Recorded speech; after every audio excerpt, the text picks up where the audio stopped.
องคนที่บันดลในหัวใจข้าทั่วโลกโลกาบ่ปรารถนายิ่งใดมาแทนความดีของเจ้าเท่านั้นขอเว้าแปน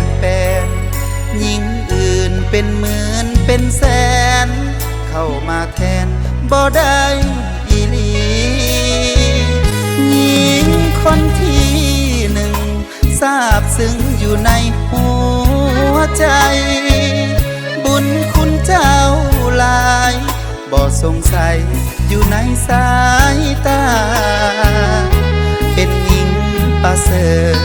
ผู้กำเนิดให้เฮาเกิดมานั่นก็คือมารดาผู้ให้ดวงตาสีทิศนำทางขอเว้าความจริงเจ้าเป็นหญิงที่ให้ทุกอย่างเป็นเท้าเป็นนางเจ้าสอนสั่งด้วยความเมตตาส่วนหญิงที่สองได้ประคองคู่หากันมาเป็นหญิงคู่สร้างคู่สามีหน้ามีตาคือภรรยาของเฮาผู้หญิงคนนี้ได้ดีก็ย้อนมีเจ้าสวยคิดแบ่งเบาครอบครัวเฮาให้เดินก้าวไปเป็นแม่ของลูกสุขทุกข์เจ้านั้นสู้ไหวครอบครัวจะสีวิไลสื่อสารจริงใจย้อนหญิงสองคน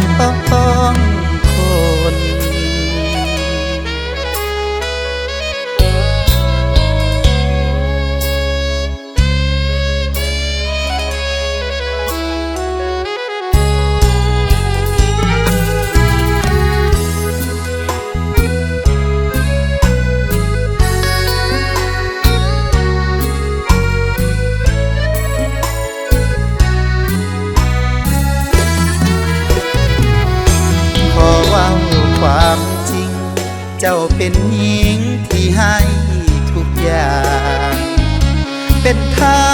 เป็นนางเจ้าสอนสั่งด้วยความเมตตาส่วนหญิงที่สองได้ประคองคู่หากันมาเป็นหญิงคู่สร้างคู่สามีหน้ามีตาคือภรรยาของเฮาผู้หญิงคนนี้ได้ดีก็ย้อนมีเจ้าสวยคิดแบ่งเบาครอบครัวเฮาให้เดินก้าวไปเป็นแม่ของลูกสุขทุกข์เจ้านั้นสู้ไหวครอบครัวจะสีวิไลสื่อสารจริงใจย้อน